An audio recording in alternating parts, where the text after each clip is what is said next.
Wir sind Jessie und Roberto und nach bald 3 Jahren auf der Panamericana sind wir aktuell in Argentinien in Richtung Süden unterwegs. Wir durften bereits faszinierende Orte besuchen und die großartige patagonische Tierwelt bestaunen.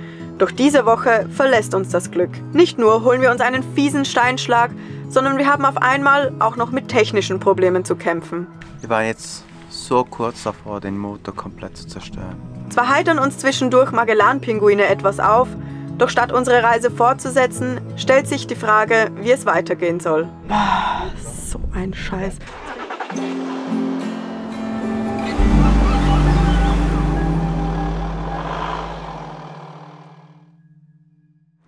Hola, schön euch in diesem Video dabei zu haben. Eigentlich wollten wir ja an einem richtig schönen Ort starten, wieder mehr von Argentinien erleben. Ja, wir erleben schon mehr von Argentinien, aber es ist eher die Tankstelle und eine weniger schöne Geschichte, die uns unterwegs hierher passiert ist. Ja, wir haben einen Steinschlag kassiert. Und zwar nicht so einen wie den wir seit Texas dabei haben. Genau, weil den fahren wir schon seit 1,5 Jahren mit uns mit. Genau, mit dem ist auch nichts passiert. Der ist immer noch gleich wie am ersten Tag, bei dem, ja, passt. Aber der jetzt, der ist schon 20, 25 Zentimeter lang und wächst weiter. Wir haben uns zwar mit jemandem in Verbindung gesetzt, ja, und der meinte, das wird nichts mit reparieren, denn auch die innere Schicht ist bereits schon kaputt und das wird immer weiter reißen. Und ist nicht so, dass wir jetzt keine Schotterpisten oder schlechte Straßen befahren werden. Ja. Also müssen wir hier eine Lösung finden. Ja, das Problem ist, einfach eine Scheibe zu wechseln, ist ja auch nicht wirklich eine Alternative. Wir haben ja doch mittlerweile ein bisschen Rost rund um die Windschutzscheibe. Ja, und wenn wir die Scheibe ersetzen, dann muss wahrscheinlich auch der Rost gemacht werden, weil da wahrscheinlich auch Löcher drin sind. Und das lässt sich nicht innerhalb von einem Tag machen. Und jetzt stehen wir hier und wissen nicht, ob wir hoch oder runter fahren sollen. Ja. Wir haben jetzt zwar noch mal eine Werkstatt rausgesucht, die auch auf Windschutzscheiben spezialisiert ist. Ich glaube, wir gucken einfach mal dahin, was die uns erzählen. Auch wenn sie uns noch mal dasselbe sagen, ja, mal schauen. Man muss es probieren. Vielleicht gibt es eine andere Lösung. Wir schauen. Vielleicht.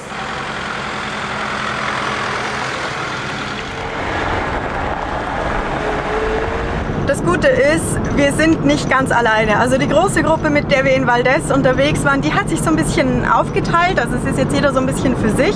Aber wir sind noch mit Markus zusammen unterwegs. Also es ist schon irgendwie für die Laune angenehm und auch für das Sicherheitsgefühl, dass wenn was ist, dass man wen hat. Das ist schon angenehm.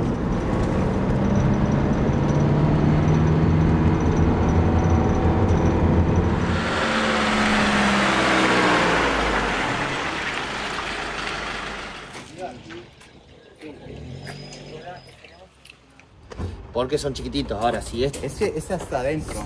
Sí, sí, sí, pero si esto estaría hasta acá, sí, muy grande, ya no.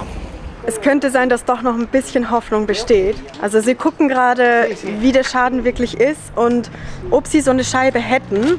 Allerdings meinte jetzt der eine Mechaniker hier, dass man es vielleicht doch reparieren könnte. Er hat uns jetzt noch eine andere Adresse gegeben, wo wir hinfahren können, weil hier würden sie die Scheibe nur wechseln. Bei dem anderen würden sie die auch reparieren, wenn es geht. Wäre gut zu wissen, ob sie eine Ersatzscheibe hätten, falls wir eine bräuchten. Er meinte, das würde auch so 300.000, 400.000 Pesos kosten. Das sind dann so knapp 300, 400 Euro. Das klingt jetzt eher so, als würden sie dann auch den Rost nicht behandeln, sondern einfach die neue Scheibe reinpappen. Und das wäre ja sehr ungünstig und eben wenn wir es doch machen, dann dauert es länger. Die sind ja wirklich wieder freundlich. Ja. Richtig schön. Hast du schon gesagt, was Sache ist? Ja, wir fahren zu einem anderen, genau, der es vielleicht reparieren kann. Also Hoffnung besteht noch. Also er meinte, man kann es reparieren, wobei ich bin da schon ein bisschen skeptisch. Ja, aber wir probieren alles. Ja, mal schauen. Sí, dime. Sobre esta calle, no. Ok, detrás. Das la vuelta para que te puedan ver el vehículo porque... Ok. A todos. Bien, bien que saber. Ciao, gracias. Ciao. Also anscheinend ist es hier auch ziemlich gefährlich. Ja. Viele Diebstähle. Also, Muss mal gucken, wo man das Auto hinstellt. Genau.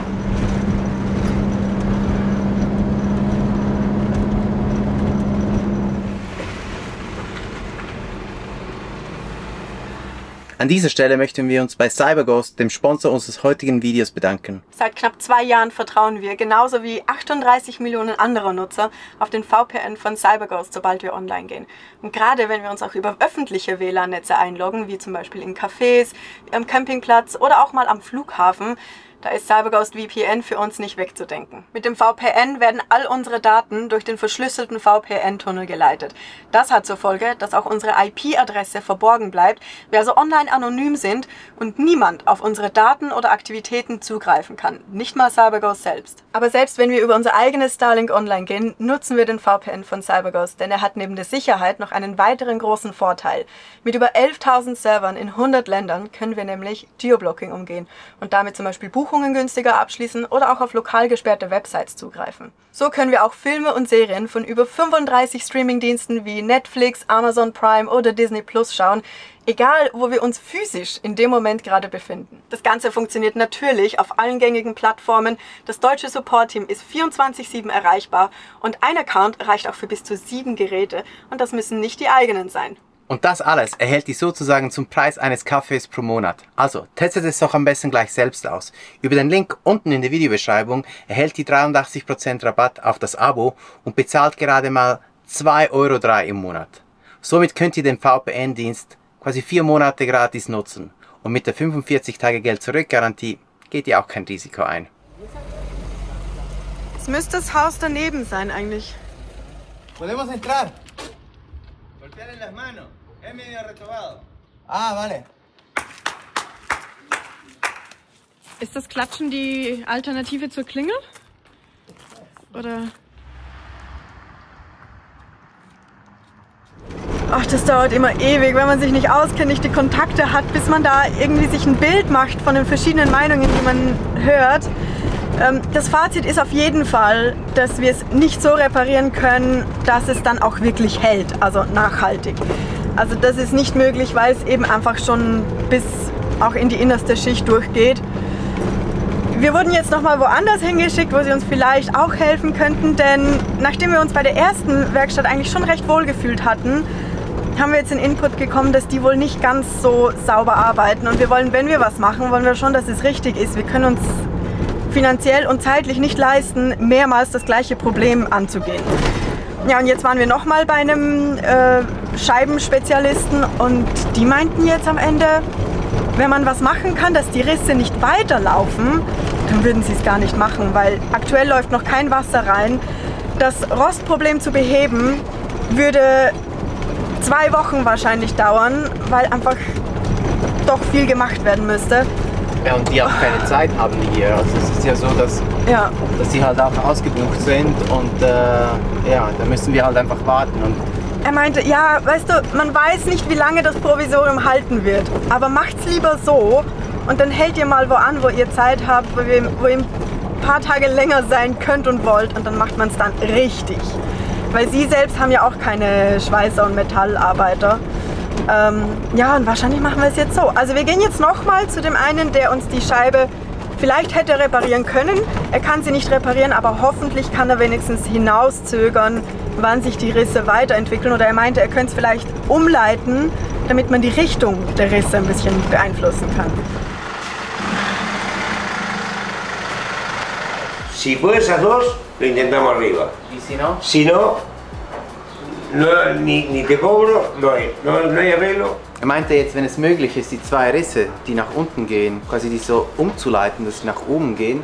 Wenn er das schafft, die so zu machen, dann kann er auch den großen, da wo der Stein eingeschlagen ist, wo die hunderte von Rissen sind, kann er das machen. Wenn nicht, meinte er, dass er uns gar nichts verrechnet. Aber dann wird es wahrscheinlich einfach weitergehen. Aber es sieht so aus, als würde es gehen. Krass, der erste Riss konnte bearbeitet werden. Also man sieht wirklich, wie es so rundherum gezogen hat. Und jetzt versucht es noch beim zweiten. Mal schauen, ob das auch noch funktioniert. Wusste ich gar nicht, dass das möglich ist. Y haces con el segundo también. Y cuando se funciona. Si funciona. Este funciona. Uno. Vemos el otro.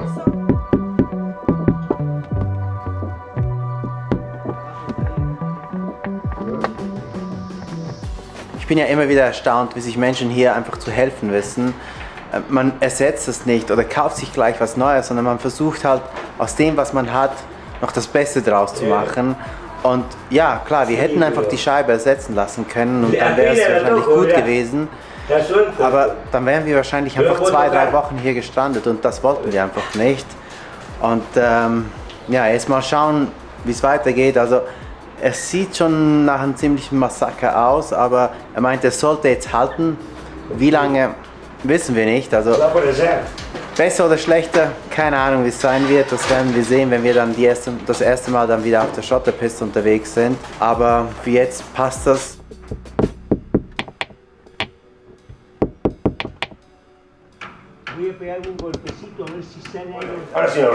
Muchas gracias por todo y esperemos que vaya a tener. Okay, es ist endlich soweit, wir können losfahren. Ich glaube, es ist mittlerweile 4:30, 5 Uhr. Und die Scheibe sieht schrecklich aus. Also es ist wirklich ein Massaker. Ja, mal sehen, wie weit wir jetzt heute kommen. Wir wollten ja eigentlich noch eine längere Strecke fahren. Ich weiß nicht, ob wir dafür noch genug Zeit haben. Aber ja, wenigstens konnten wir das hier wieder irgendwie lösen vorerst. Mal sehen, wie lange es hält. Und wir haben wenigstens wieder schöne Bekanntschaften machen dürfen. Das ist ja immer schön. Wir haben es nun endlich zu unserem Schlafplatz geschafft. Ist nicht das Schönste. Wir stehen hier mitten in einer Kiesgrube, aber das passt schon. Es ist ja auch nur für eine Nacht. Morgen soll es ja weitergehen. Und ja, ansonsten, der Tag war wieder mal für nix gefühlt. Wir haben zwar neue Leute kennengelernt. Es war schön, auch Bekanntschaften hier in Argentinien zu machen, aber nicht so, wie wir uns das vorgestellt haben. Und um ganz ehrlich zu sein, die Scheibe, die sieht aus wie ein Massaker. Aus 2 Rissen, die wir heute Morgen hatten, sind mittlerweile 2 Sechsen und ganz viele weitere Cracks hier auf der Windschutzscheibe entstanden. Schreibt doch unten in den Kommentaren, was ihr davon haltet, von diesem Dings. Ich glaube, es ist nicht ganz Carglass-konform, aber ist nun mal so. Wir werden auf jeden Fall jetzt mal was zum Abendessen und dann einen gemütlichen Abend machen, sodass wir ein bisschen mehr Energie morgen haben, wenn es dann weitergeht.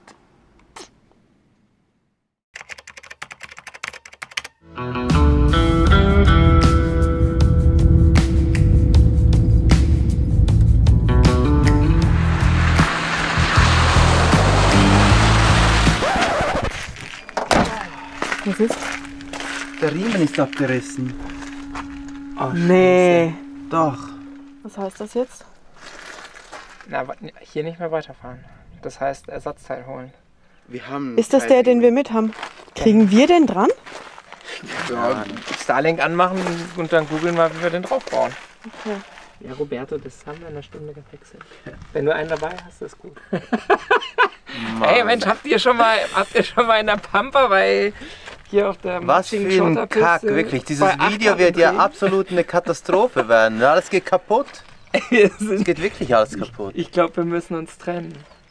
Also wir sind die Reisegruppe Pleiten, Pech und Pannen. Das geht so nicht weiter. Es ist wie verhext. Wir wollten doch eigentlich jetzt, nachdem wir diese Zwischenlösung für die Scheibe gefunden haben, einfach nur an unser Ziel was Schönes ansehen. Hier gibt es nämlich, mittlerweile sind es nur noch ein paar Kilometer von hier, eine Pinguinkolonie. Die haben zurzeit sogar Junge und die brüten weitere Eier aus. Und das muss mega cool sein. Das sind irgendwie 10.000 Tiere, die da sind. Ja, und ihr seht, die Motorhaube ist offen. Wir sind gerade, also es ist Schotter, es ist ein bisschen nass, aber es ging bis jetzt. Und dann sind wir durch eine Pfütze und auf einmal hat der Motor überhitzt und also wurde sehr heiß. Die Servo ist irgendwie ausgefallen. Ja, und haben wir angehalten und der Keilriemen ist weg. Der ist einfach weg. Es muss irgendwie wahrscheinlich durch das Geruckel auf den Schotterpisten oder so entstanden sein. Ja. Genau, weil das ja die Spannvorrichtung ist. Und ja. Die 3 ist die Spannvorrichtung, dieses. Genau. Wir waren jetzt so kurz davor, den Motor komplett zu zerstören. Die Temperatur ist innerhalb von Sekunden hochgeschnellt. Und ich habe das per Zufall entdeckt, weil die Servolenkung auch nicht mehr funktioniert hat. Da habe ich gedacht, irgendwas muss hier sein. Und ja. Ist ja klar, der Keilriemen tätigt auch die Servolenkung. Wenn die nicht funktioniert, die Frage ist, ob wir jetzt das hinbekommen hier, weil keine Ahnung, was wir hier alles ausbauen müssen. Hier im Buch steht auch nicht wirklich alles. Nicht? Wir müssen vielleicht Starlink aufbauen und mal schauen, ob wir da was finden, was wir... Ja. Oh, Mann.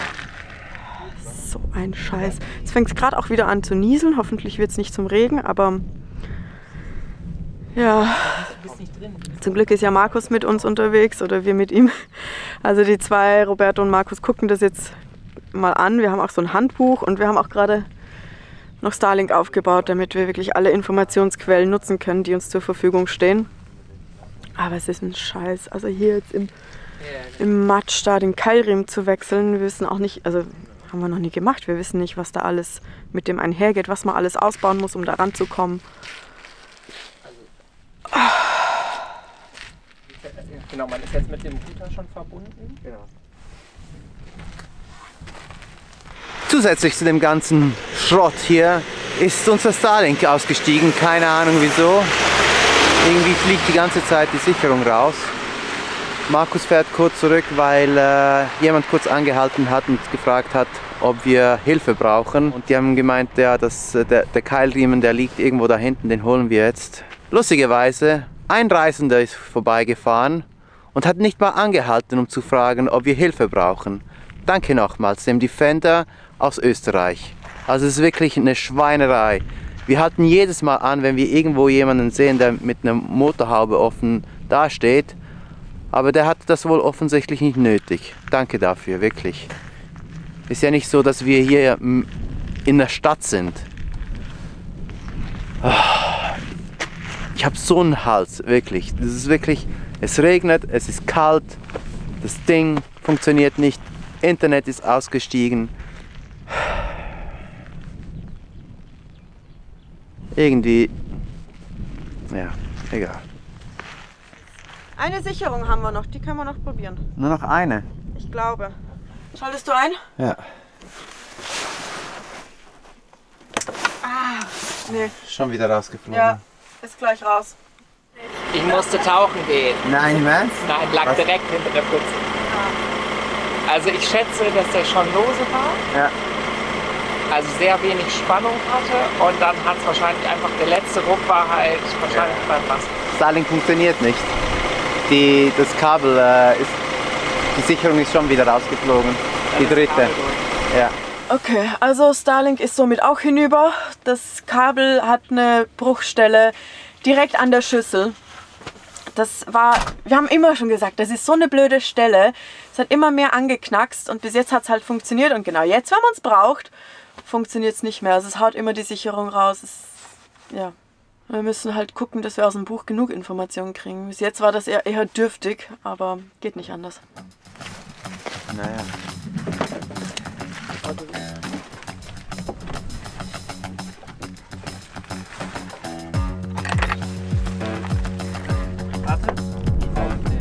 Genau, und die müssen wir rum. Die große, ne? Ja. Genau, und jetzt kommt die Fahrt jetzt hin. Das ist quasi nach dieser kleinen hier. Wenn du unten bist, zeige ich dir kurz. Du kannst auch die Lampe nehmen. Pass auf deine Finger auf, bitte. Achtung, warte, ich muss loslassen. Okay. Ist er überall angezogen, also fest. Okay, das wird jetzt langsam was. Das einzige Problem, was wir haben, ist, dass der neue Keilriemen halt so steif ist, dass wir den um ganz wenig halt gar nicht draufbringen, weil wir halt auch nicht das richtige Werkzeug hier haben. Ja, wir versuchen es jetzt noch mit dem alten und versuchen den drauf zu tun. Der ist halt ein bisschen elastischer und ein bisschen schon ausgeliert.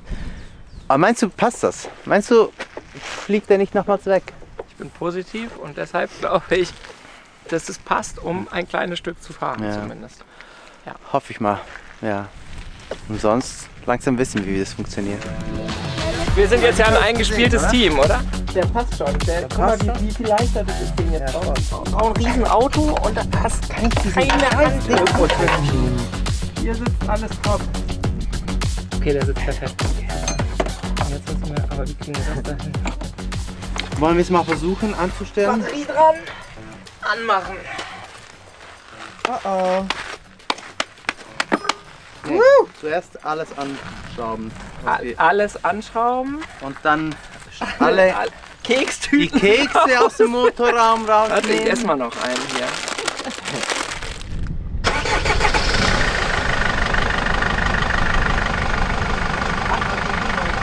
Lass laufen. Aber! Geil. Aber ey, jetzt wegfällt, ey. Oh, nee. Scheiß die Wand an. Einfach einen Keilriemen ersetzt. In der Pampa. Ohne das Werkzeug. Ohne Werkzeug. Jimmy bleibt hier. Aber nicht, weil wir es nicht... Also, ich muss mich da rausnehmen. Ihr habt es gelöst. Ja. Also Aber sieht gut aus, ja, wir aber- fahren jetzt, wir wollen es nicht riskieren, wir fahren jetzt mal 10 Kilometer noch weiter zu den Pinguinen Genau. und wir fahren hier mit Markus mit. Yeah. Hoffentlich. Willst du vorne oder hinten? Ich sitze hinten. Ja, Markus hat Platz für 20 Leute hier im Wagen. Und der freundliche Reiseleiter wartet schon. Und wenn ihr es bis jetzt noch nicht gemacht habt, also wenn jetzt nicht der Zeitpunkt ist, um uns zu abonnieren, dann weiß ich auch nicht, oder? Ist doch so, oder? Aber ihr müsst dann auch bei Markus auf Insta vorbeischauen. Genau. Markus Van Journey, unbedingt. Und das hier ist ja Das wirklich... ist ja richtig Schlamm. Aber das ist ja, was uns ja alle gesagt haben. Die 1 ist ja dann quasi... Festhalten. Jess, du kannst dich auch anschneiden. Wir haben es endlich geschafft. Seit 2 Tagen versuchen wir hierher zu kommen und nun sind wir hier. Wir sind bei Punta Tomba. Hier soll es eine richtig große Kolonie an Pinguinen geben und die sollen, glaube ich, überall so herumlaufen und ja, also ich freue mich schon richtig. Da hinten habe ich schon einen gesehen vorhin. einer. Ja, voll. Cool, oder? Ja. Freuen uns. Wenigstens mal was Positives in diesem Video, oder? Hey, wir haben einen Keilriemen gewechselt, Stimmt. das ist auch positiv. Stimmt.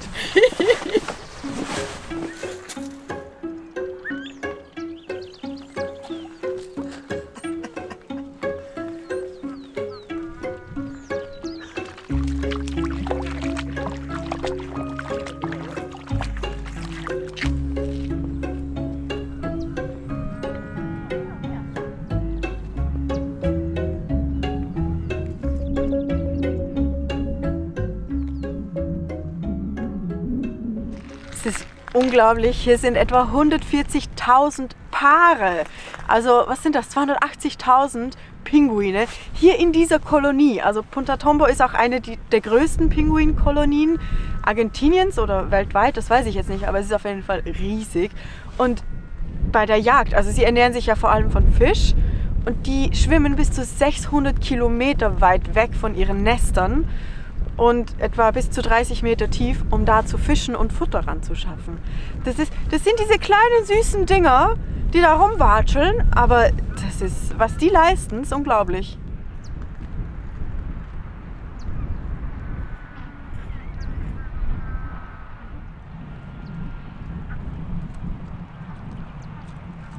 Das ist schon voll schräg, irgendwie so Pinguine und Guanacos und ja, und man hört sie auch schon rufen.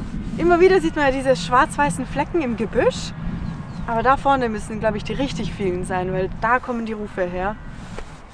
Ah, ist schon cool.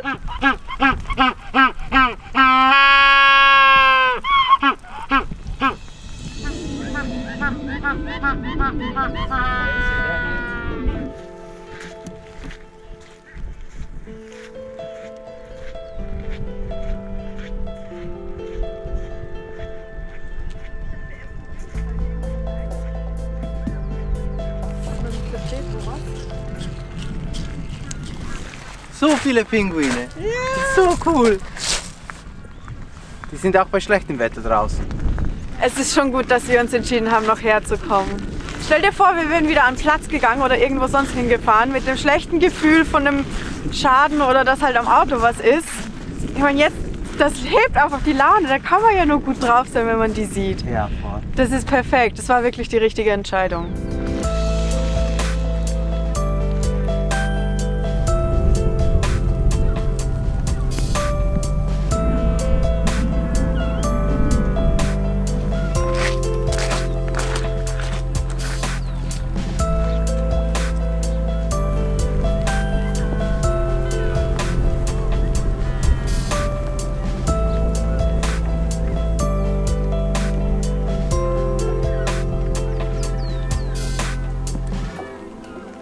wir sehen immer wieder so kleine graue Knäuel und bei den Beinen der Pinguine. Und jetzt hier hat einer richtig rausgeguckt.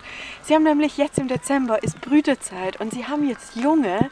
Die sind ja noch süßer und flauschiger als die Erwachsenen. Das ist doch unmöglich. Oh, und hinten, den hat man gerade richtig gut gesehen.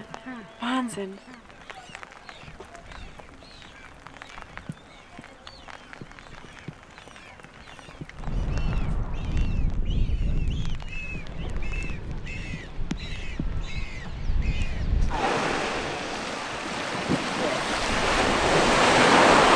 Diese kleinen Pinguine sind ja zuckersüß, aber die sind auch richtig hart im Nehmen. Also das sind ja Magellan-Pinguine. Die kommen von ganz unten, von Feuerland und schwimmen hoch bis nach Brasilien. Das sind über 6000 Kilometer. Muss man sich mal geben, wie die das machen. Das sind ja so, aber ganz hart. Der Regen wird immer stärker und es kam auch eine Rangerin, die meinte, wir sollten langsam wirklich aufbrechen, denn die Straße war ja auf dem Herweg vor 3, 4, 5 Stunden schon schlecht. Und jetzt natürlich mit weiterem Niederschlag wird die nur noch schlechter. Wir müssen gucken, dass wir überhaupt noch hochkommen. Von dem her schauen wir, dass wir jetzt wieder zum Parkplatz kommen, zum Jimmy fahren und dann auf den Schlafplatz oder vielleicht auch weiterfahren. Ich weiß jetzt gar nicht, wie der Plan ist. Ja, das schauen wir noch. Gucken wir mal, ja. Gut, also los.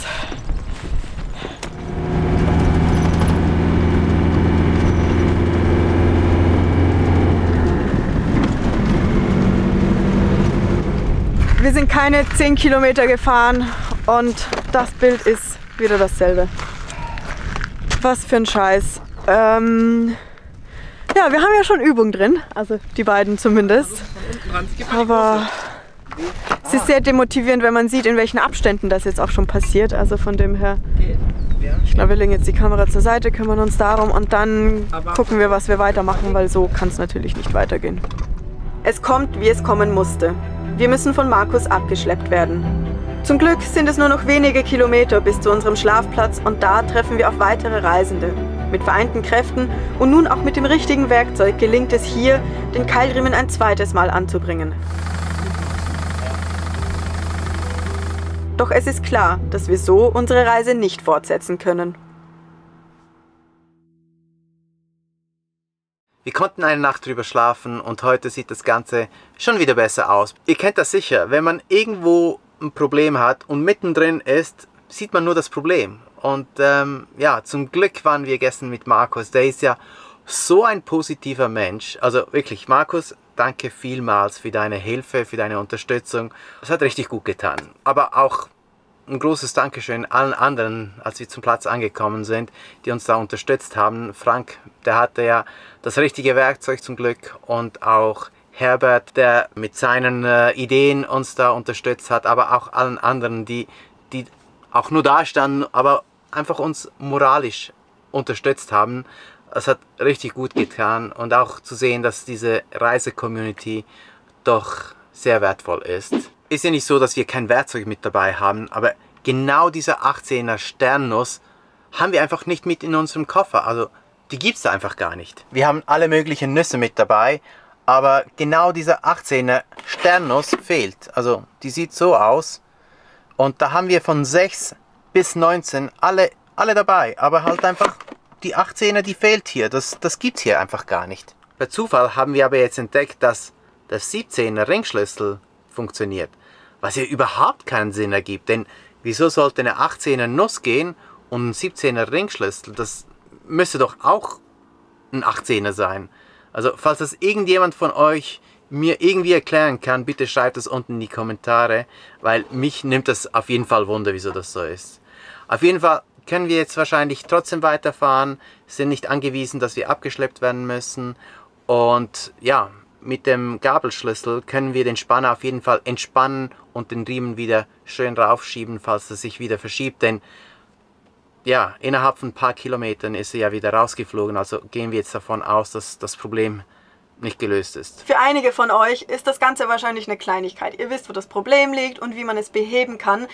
Für uns war es vor allem so dieser Moment, wo wir das Abschleppseil auspacken mussten. Das war schon sehr ernüchternd. Das ist uns nicht mal in Kanada passiert. Auch da konnten wir immer noch aus eigener Kraft zur Werkstatt fahren. Aber hier in der Pampa auf Hilfe angewiesen zu sein, ohne Kommunikationsmöglichkeit, das ist schon eine andere Sache. Ja, und apropos Kommunikation, Tobi konnte uns noch helfen, also zusammen mit seinem Vater hat er Rücksprache gehalten und er konnte uns noch eingrenzen, wo das Problem mit unserem Starlink tatsächlich liegt. Es ist nämlich nicht das Kabel, sondern unser 12 Volt zu 48 Volt Wechselrichter. Dieses Teil hier, das müssen wir ersetzen, das ist kaputt und wir müssen das jetzt irgendwie auftreiben. Ich glaube, das wird recht schwierig hier in Argentinien, aber bis dahin können wir wenigstens das Starlink über 230 Volt laufen lassen, da das Kabel ja intakt ist. Und ja, so sind wir nicht komplett aufgeschmissen. Immerhin hat alles was Positives. Und an dieser Stelle möchte ich mich natürlich auch bei CyberGhost, dem Sponsor unseres heutigen Videos, bedanken. Über den Link unten in der Videobeschreibung kommt ihr mit CyberGhost VPN zu sicherem Surfen und ihr könnt auch auf Geoblocking-Inhalte zugreifen und das für gerade mal 2,03 € im Monat und mit Geld zurück Garantie. Und damit hoffe ich, dass wir uns im nächsten Video wiedersehen, wenn es weitergeht. Hasta luego. Ah, geil! So, jetzt müssen wir aber Spannung reinbringen. Ja, hallo hier. Bingo, juhu. Können wir auch wohl einen mitnehmen? Einen kleinen? Einen kleinen? Ach, das ist nicht jugendfrei. Oh. Wir sind keine 10 Zentimeter. Das war wirklich sehr wenig.